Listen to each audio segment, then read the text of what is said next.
बोलो जयकारा, बोल मेरे श्री गुरु महाराज की जय। तो प्रेमियों,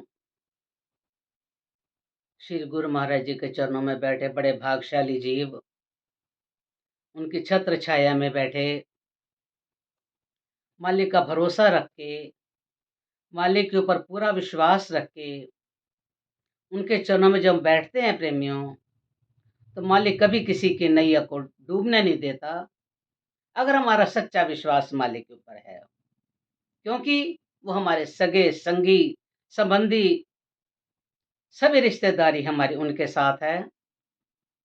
वो हमारी आत्मा के रिश्तेदार, हमारी आत्मा को उस परमात्मा से मिलाने वाले मेरे रहबर मेरे श्री सतगुरुदेव महाराज।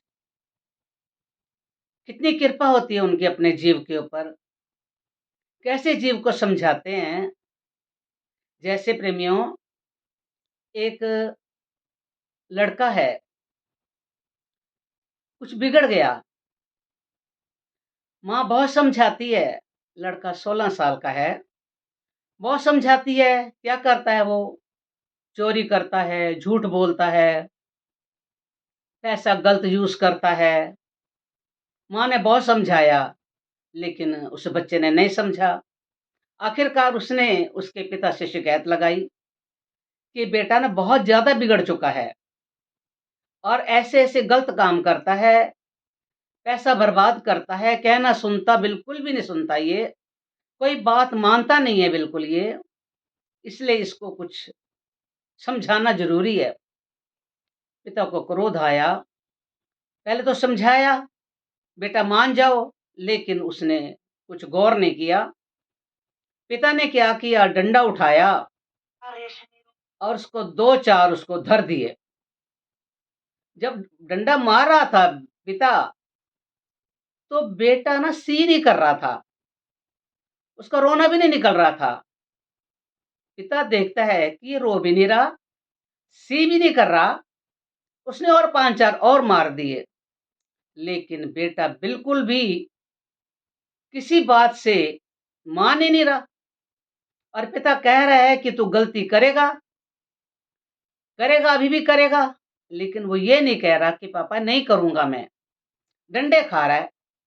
आखिरकार पिता को और ज़्यादा क्रोध आया, उनके आंगन में कुआँ था, उसने क्या करा, एक रस्सी लेकर के उसको बाँध के कुएँ में लटका दिया और कहने लगा तेरे को इस कुएँ में डालूँगा, बोल गलती मान अपनी। लेकिन बेटा बिल्कुल चुप था, रो भी नहीं रहा था और ये भी नहीं कह रहा था कि मेरी गलती है, मैं आगे से नहीं करूँगा, कुछ भी नहीं कह रहा था।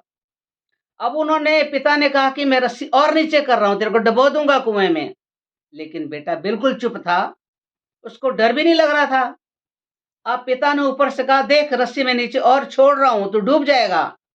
लेकिन बेटा बिल्कुल निडर था और बिल्कुल नहीं कह रहा था कि मैं अब गलती नहीं करूँगा। बहुत देर तक लटकाए रखा, लेकिन फिर भी पिता था। उसने क्या करा, रस्सी से उस बच्चे को फिर से बाहर निकाला। बाहर जब निकाला तो पूछा बेटा मैंने तेरे को इतना मारा, तेरे को कुएं में लटका दिया, लेकिन तेरे को डर नहीं लगा, ना तूने अपनी गलती मानी, तेरे को कुएं में डुबोने लगा था मैं, लेकिन तेरे को डर नहीं लगा। वो कह रहा है पिताजी मेरे को डर क्यों लगेगा, मेरे को डर इसलिए नहीं लगा क्योंकि जो रस्सी थी ना वो मेरे पिता के हाथ में थी। पिता कभी अपने बच्चे को डुबो नहीं सकता, धमकी चाहे दे देगा, 2 थप्पड़ लगा देगा, लेकिन कभी कुएं में डूबने नहीं देगा। इसलिए मुझे विश्वास था कि रस्सी जो है मेरे पिता के हाथ में है। ऐसे प्रेमियों, ऐसे हमारे जो गुरु होते हैं, ऐसे ही हमारे हितकारी होते हैं।